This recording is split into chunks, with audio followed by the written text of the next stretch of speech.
1절부터 10절입니다. 열왕기하 7장 1절부터 10절입니다. 구약 572쪽입니다.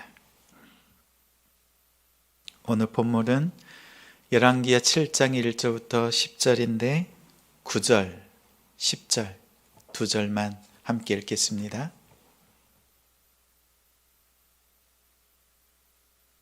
네, 9절, 10절 함께 읽겠습니다. 나병 환자들이 그 친구에게 서로 말하되 우리가 이렇게 해서는 아니 되겠도다. 오늘은 아름다운 소식이 있는 날이거늘 우리가 침묵하고 있도다.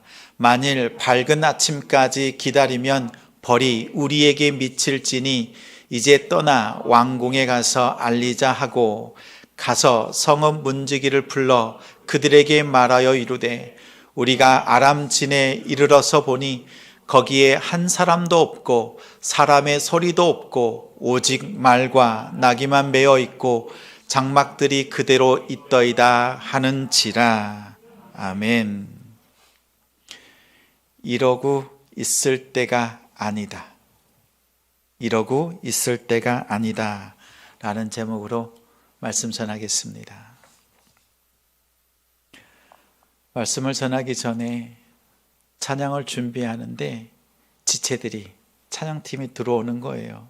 근데 얼굴을 보니까 너무 은혜스러워요. 그래서 제가 한 주간 좋은 일이 있었나 보다.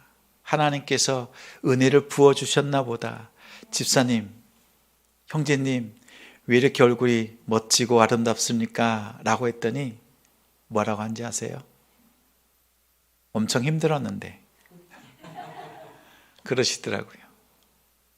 힘들었는데 예배 때 오는데요, 은혜의 얼굴로 하나님 앞에 예배하고 기도하고 섬기는 우리 찬양팀을 축복합니다.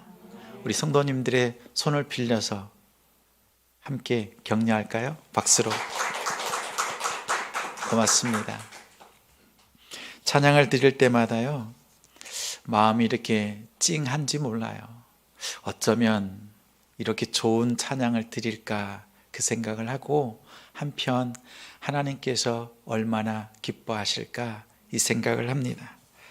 하나님께서 오늘 말씀을 통해서 우리 성도님들이 기도할 때, 또 찬양과 마음을 다하여 하나님 앞에 드릴 때 음성 듣고 응답받고 하나님의 뜻을 이루는 우리가 되기를 소망합니다. 우리 옆에 있는 성도님께 인사 나눌까요? 한 주간 수고하셨습니다. 승리하셨습니다. 감사합니다. 그리고 저만의 여러분에게 권하는 인사가 하나 있죠. 저보다 더 잘 되시기 바랍니다. 한 번 더 해볼까요? 저보다 더 잘 되시기 바랍니다. 이런 인사는 세상에서는 못해요. 교회 안에서만, 그리스도 안에서만 할 수 있는 인사입니다. 이러한 축복과 이러한 섬김과 나눔이 깊어지는 우리 성도님들이 되길 바랍니다. 임진왜란 들어보셨지요? 임진왜란은 일본의 침략으로 시작되었습니다. 약 18,000명, 일본군이 18,000명이 부산으로 쳐들어왔습니다. 당시 그곳에 있었던 조선군은 600명 정도. 부산 진성은 3시간 만에 함락되었고 조선군은 괴멸당했습니다. 임진왜란이 일어난 연도가 언제인지 아십니까? 언제인지 아세요? 1592. 그렇죠? 나라와 민족이 위기에 처하자 이순신 장군이 하신 말씀이라고 합니다. 이러고 있을 수 없다. 그렇죠? 이러고 있을 때가 아니다. 이런 말을 했다고 합니다. 아마도 공부하는 학생들이 그 연도를 잊지 않기 위해서 만든 말 같습니다. 공부 좀 하는 학생들 티가 나지요? 평생 잊지 못할 암기법입니다. 이러고 있을 때가 아니다란 말은 위기가 닥쳤을 때 무엇인가 해야 되겠다, 이 마음이 들었을 때 하는 말입니다. 지금의 상황을 극복하고 더 바람직한 방향으로 나아갈 때, 마음을 다르게 먹었을 때 하는 말입니다. 사람들은 말하죠. 위기는 기회다. 왜 이렇게 말하죠? 끝말잇기를 하잖아요. 위기, 기회. 그래서 위기는 기회다, 이렇게 말하기도 합니다. 또 어떤 사람들은 위기는 위험한 기회다, 이렇게 말하기도 합니다. 한 가지 분명한 것은 위기는 우리로 하여금 변화를 가져오게 한다는 것입니다. 고난을 통해서 우리는 변화를 경험합니다. 오늘 말씀 가운데 보면 북이스라엘 수도는 사마리아입니다. 아람 군대가 쳐들어왔습니다. 사마리아 성을 완전히 포위했습니다. 직접 공격하지 않고 기다립니다. 음식이 떨어지고 물이 다 소진되고 또 백성들과 마음까지도 어떻게 됩니까? 탈진하고 마음이 무너집니다. 영혼도 마음도 탈진되어서 항복시키려는 전략을 펼쳤습니다.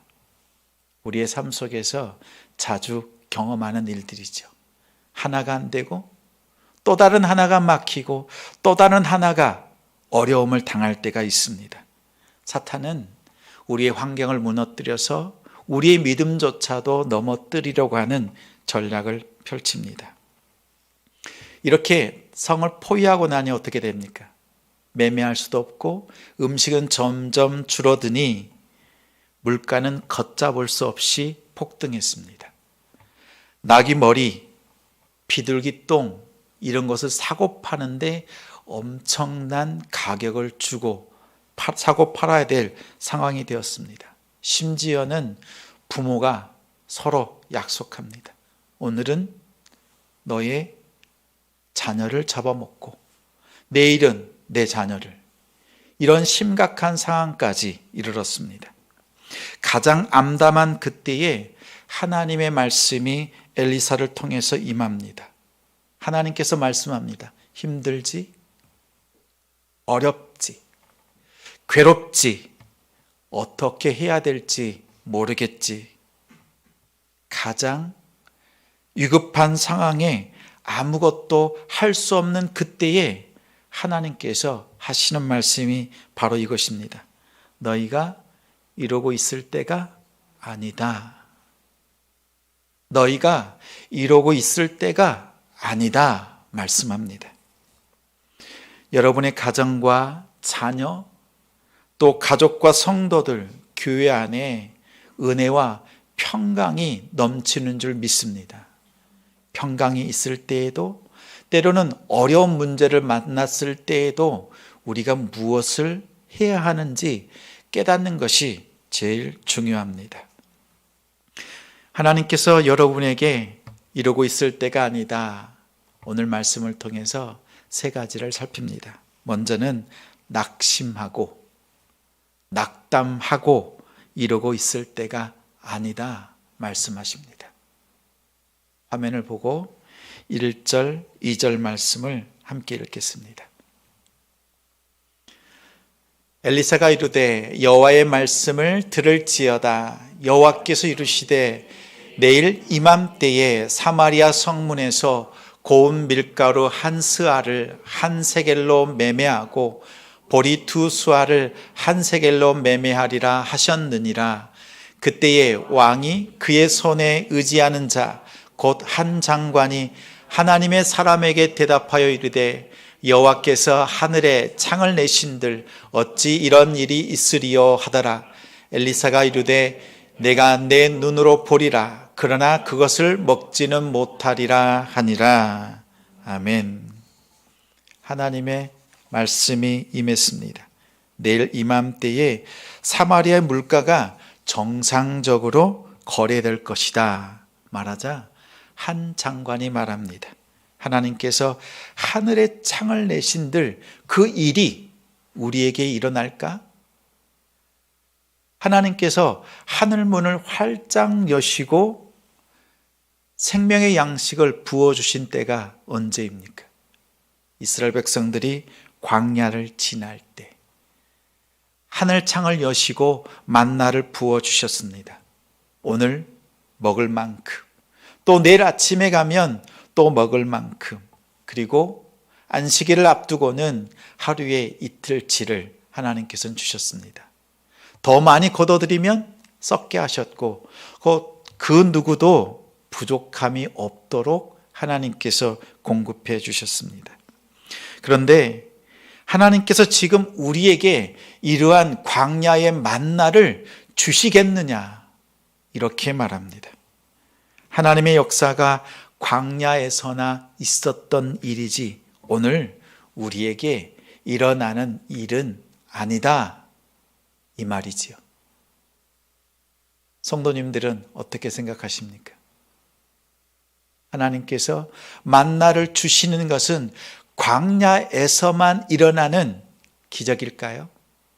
아니면 오늘 여러분의 삶 속에 하나님께서 공급하시는 만나입니까? 여러분의 삶 속에 하나님께서 매일 기적과 같은 삶으로 인도하시고 복의 복을 더하실 줄 믿습니다. 이 장관에게는요, 우리와 같은 믿음이 없었습니다. 근데 그 옆에 하나님의 역사를 이루는 사람들이 꼭 있습니다. 대부분 한 사람 아니면 두 사람, 아주 적은 무리만이 하나님의 역사를 경험하고 이루어냅니다. 3절과 4절 함께 읽습니다. 성문 어귀에 나병 황자 네 사람이 있더니 그 친구에게 서로 말하되 우리가 어찌하여 여기 앉아서 죽기를 기다리랴. 만일 우리가 성읍으로 가자고 말한다면 성읍에는 굶주림이 있으니 우리가 거기서 죽을 것이요 만일 우리가 여기서 머무르면 역시 우리가 죽을 것이라. 그런즉 우리가 가서 아람 군대에게 항복하자. 그들이 우리를 살려두면 살 것이요 우리를 죽이면 죽을 것이라 하고. 하나님께서 쓰시는 사람, 하나님께 쓰임받는 사람들의 특징이 있습니다. 아주 재능이 뛰어나고 은사가 많고 탁월한 사람들을 하나님께서 쓰실 것 같죠? 그럴 것 같지 않으세요? 금그릇, 은그릇, 그런 사람들을 하나님께서 쓰실 것 같습니다. 하나님이 어떤 사람을 쓰신다고요? 깨끗한 사람, 깨끗한 그릇을 사용하십니다. 그리고 그 그릇 안에 보배를 담아 놓으셔서 그 가치를 보배를 통해서 그 그릇의 가치를 새롭게 하시는 분이 하나님이십니다. 이렇게 하나님 앞에 쓰임받는 사람들의 공통점은요, 죽음을 각오하는 사람들입니다. 어떠한 상황 가운데 있을지라도 하나님께 영광이 되겠다, 하나님께 믿음의 삶을 살겠다, 이 믿음으로 살아가는 사람들입니다. 죽으면 죽으리라 하면 누가 떠오르십니까? 에스더죠. 에스더. 요나단의 부하 두 사람이 블레셋 군대를 향해서 전쟁하며 달려 뛰어 들어갑니다. 수천 명, 수만 명 있는데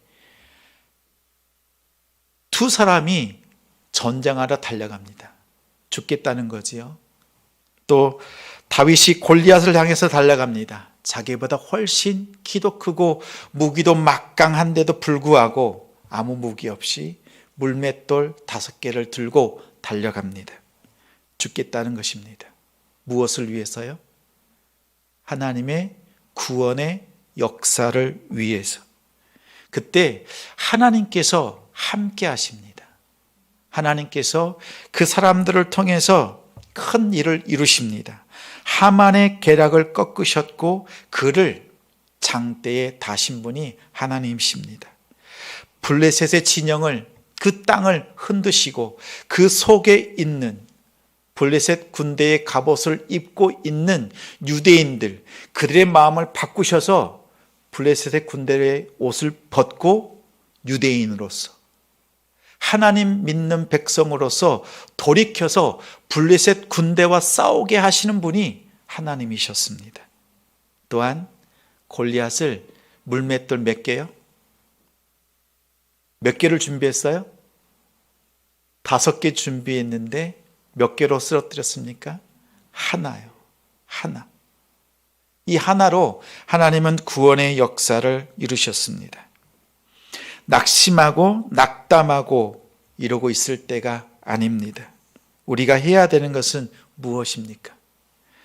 왕이 신임하는 장관이 하루만 딱 참았다면 하나님의 역사를 보았겠지요.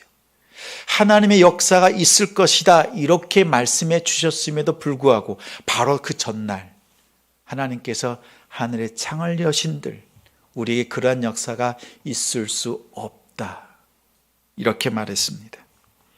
하나님의 놀라운 역사는 인내하는 사람들, 약속의 말씀을 믿는 사람들을 통해서 하나님께서 이루십니다. 인내하십시오. 근데 어떻게 인내해야 됩니까? 한 번 더 인내하세요. 오늘 하루만 더 기다리십시오. 하나님께서 이루십니다. 한 번만 더 참자. 오늘 하루만 더 견뎌내자. 하나님의 약속의 말씀이 나를 통해서, 우리를 통해서 이루신다. 이것을 확인하는, 또 증거하는 우리가 되길 바랍니다. 낙심을 버리고 인내하는 성도가 됩시다. 주님께서 우리에게 말씀하시는 두 번째가 있습니다. 불신하고 불순종하고 이러고 있을 때가 아닙니다. 6절과 7절 함께 읽습니다. 이는 주께서 아람 군대로 병거소리와 말소리와 큰 군대의 소리를 듣게 하셨으므로 아람 사람이 서로 말하기를 이스라엘 왕이 우리를 치러하여 헷사람의 왕들과 애굽 왕들에게 값을 주고 그들을 우리에게 오게 하였다 하고 해질 무렵에 일어나서 도망하되 그 장막과 말과 나귀를 버리고 진영을 그대로 두고 목숨을 위하여 도망하였음이라. 아멘. 하나님께서 하신다고 하실 때 우리는 어떻게 하면 될까요? 오늘 말씀은 하나님께서 하시겠다고 말씀합니다. 하나님이 모세를 애굽으로 보내실 때 모세야, 너는 가서 내 백성을 내 힘으로 인도해봐라. 내가 왕궁에서 40년 동안 왕궁의 예법과 정치와 군사 이런 모든 것들을 다 너에게 배울 수 있는 기회를 주지 않았니? 그리고 이어서 40년 동안 광야에서 광야 전문가로 너를 육성했다. 내가 너를 다시 애굽 땅으로 보내니 그곳에서 네가 그동안 배우고 익히고 경험한 것을 아낌없이 발휘해봐. 너의 능력을 좀 발휘해주면 좋겠다. 하나님께서 그렇게 모세를 애굽 땅으로 보내지 않으셨죠. 하나님께서 한 말씀합니다. 내가 너를 바로 앞에 세운다. 너는 나의 말을 전하라. 이렇게 말씀합니다. 하나님께서 99세의 아브라함과 89세의 사라에게 오셔서 이렇게 말합니다. 내년 이맘때에 너희 둘이 아들을 힘써서 낳아라. 이렇게 말씀하셨나요? 어떻게 말씀하셨어요? 내년 이맘때에 너희가 하나님의 능력으로 아들을 낳을 것이다. 누구의 능력으로요? 하나님의 능력이에요. 다른 말이 아니라 내가 일할 거야. 너를 통해서. 내가 역사할 거야. 너를 통해서. 마리아가 천사로부터 수태고지를 받습니다. 예수님의 잉태할 것. 천사가 나타나서 너는 동정녀지만 내년 이맘때에 아들을 좀 낳아주면 좋겠어, 이렇게 말하지 않잖아요. 하나님의 능력이, 성령이 너에게 역사하셔서 아들을 잉태케 하실 것이다. 그때 마리아가 어떻게 말합니까? 아멘. 아멘이잖아요. 오늘 1절 말씀에 엘리사 선지자가 말씀을 선포합니다. 가만히 들어보십시오. 엘리사가 이르되 여호와의 말씀을 들을지어다. 여호와께서 이르시되 내일 이맘때에 사마리아 성문에서 고운 밀가루 한 스아를 한 세겔로 매매하고 보리 두 스아를 한 세겔로 매매하리라 하셨느니라. 이럴 때 우리가 무엇을 어떻게 해야 합니까? 장관에게, 왕에게 지금 성 안에 있는 물가를 안정시켜라, 많은 걸 공급해라, 이렇게 말씀하지 않으셨습니다. 하나님께서 하시겠답니다. 그런데 왜 못해요? 여러분에게 하나님께서 해달라는 게 아니잖아요. 오늘 말씀해 보니 너희들에게 내가 기대하는 바가 있다, 이런 게 아니에요. 내가 할 거야, 너를 통해서. 우리는 오해하잖아요. 하나님께서 내가 뭔가 가지고 있는 것으로 하나님이 하실 것처럼 막 헌신해야 되고 죽기까지 충성해야 되고 이래야 될 것처럼 생각해요. 하나님의 기대는 그런 거 아니에요. 너는 순종만 해, 내가 너를 통해서 할 거야. 그 순종은 뭐라 그래요? 순종은 단무지랍니다. 단무지. 단순하게 무조건적으로 지금 하는 것이 순종이라고 합니다. 내 여건 보지 않고 하나님께서 하신다고 말씀하실 때, 하나님께서 여러분의 마음에 감동 주실 때, 그때는요 아멘이에요. 내가 결단하고 해보려고 하면 잘 안 되잖아요. 근데 하나님이 내 마음을 움직이실 때요, 아멘 할 때 하나님의 그 역사가 있는 줄 믿습니다. 주 예수를 믿으라. 그리하면 너와 내 집이 구원을 받으리라.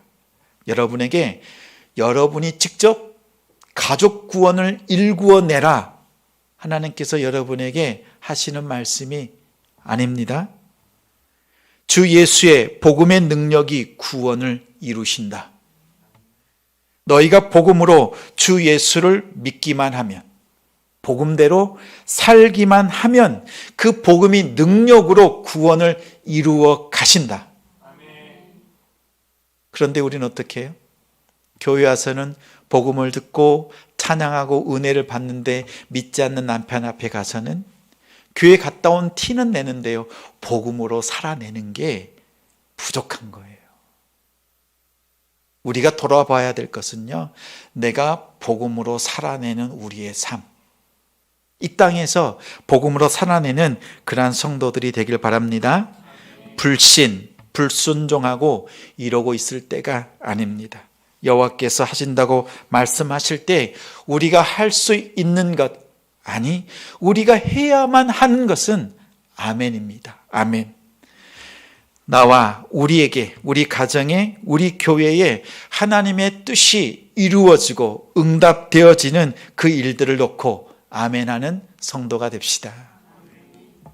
세 번째는 자기만 생각하고 이러고 있을 때가 아닙니다. 우리 8절, 9절, 10절 말씀 함께 있습니다.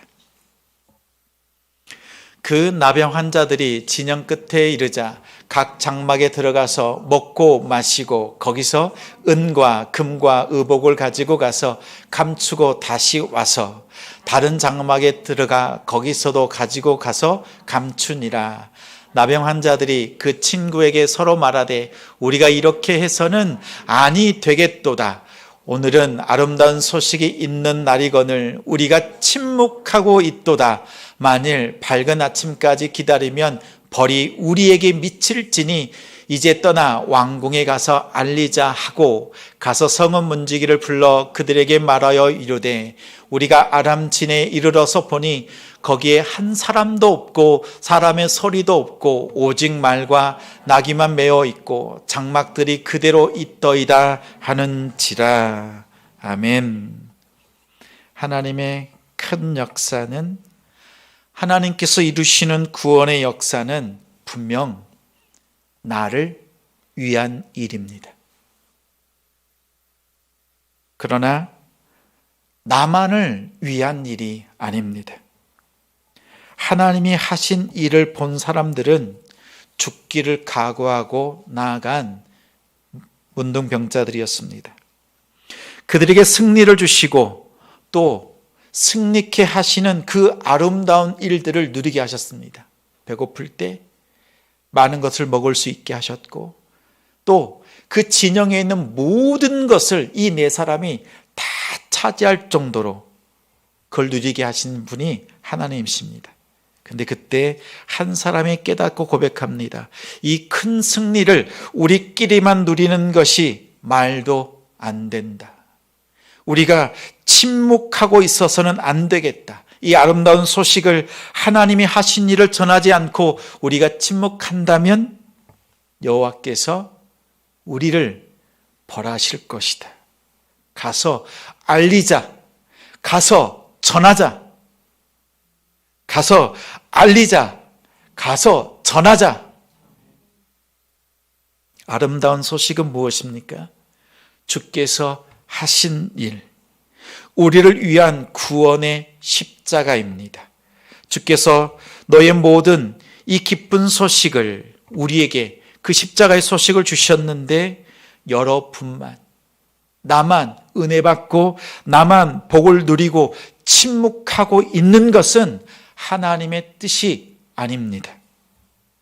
우리가 전하지 않으면 하나님은 다른 사람을 통해서 전하실 겁니다. 전하지 않는 우리에게는 하나님의 다른 손길이 있습니다. 오늘 이들의 고백은 그렇습니다. 우리가 침묵한다면, 전하지 않는다면 우리는 하나님 앞에 설 수 없을 것이다. 다른 말로 무슨 말입니까? 하나님 앞에 섰을 때 우리는 부끄러움을 당할 수밖에 없을 것이다 라고 말합니다. 근데 오늘 말씀 가운데요, 10절 말씀을 보면 이렇게 증거합니다. 가서 성문 문지기를 불러 그들에게 말하여 이르되 우리가 아람진에 이르러서 보니, 그 다음 구절이 거기에 한 사람도 없고 사람의 소리도 없고 오직 말과 나귀만 메어 있고 장막들이 그대로 있더이다. 없고 아무것도 없습니다. 근데 뭐가 있어요? 하나님의 승리. 하나님께서 이기게 하신 흔적만 남아 있어요. 이것은 나를 위한, 그리고 우리를 위한 하나님의 손길입니다. 자기만 생각하고 내 가족만, 내 자녀만 생각하고 이러고 있을 때가 아닙니다. 가서 주님께서 잃어버리신, 주님께서 만나게 하는 모든 사람들, 그들에게 복음을 전하는 우리 성도들이 되길 바랍니다. 내 앞에 있는 사람은 두 가지 부류 중에 한 부류입니다. 예수 믿는 사람, 아니면 또 어떤 사람이라고요? 예수 믿을 사람이에요. 예수 믿는 사람과 예수 안 믿는 사람이 아니에요. 예수 믿는 사람과 예수 믿을 사람. 누굴 통해서요? 여러분을 통해서 하나님께서 믿을 사람을 믿는 사람 되게 하시겠답니다. 주께서 여러분을 위해서 하신 일, 십자가에서 우리의 죄를 다 용서하시고 다 도말하시고 우리의 딱딱한 마음들을 다 도려내신 하나님께서 여러분의 마음속에 어떤 마음을 부어주셨어요? 말랑말랑하고 부드러운 마음. 그리스도의 심장을 심어주셔서 이식하시고 그 심장으로 뛰게 하시는 분이 하나님이세요. 이 심장을 또 다른 우리 이웃들에게, 여러분이 정말 그토록 사랑하는 사람들에게 이 심장을 나눠줄 수 있는 여러분들 되기 바랍니다. 전하고 선포하는 우리 성도들이 되기를 주님의 이름으로 축원합니다. 찬송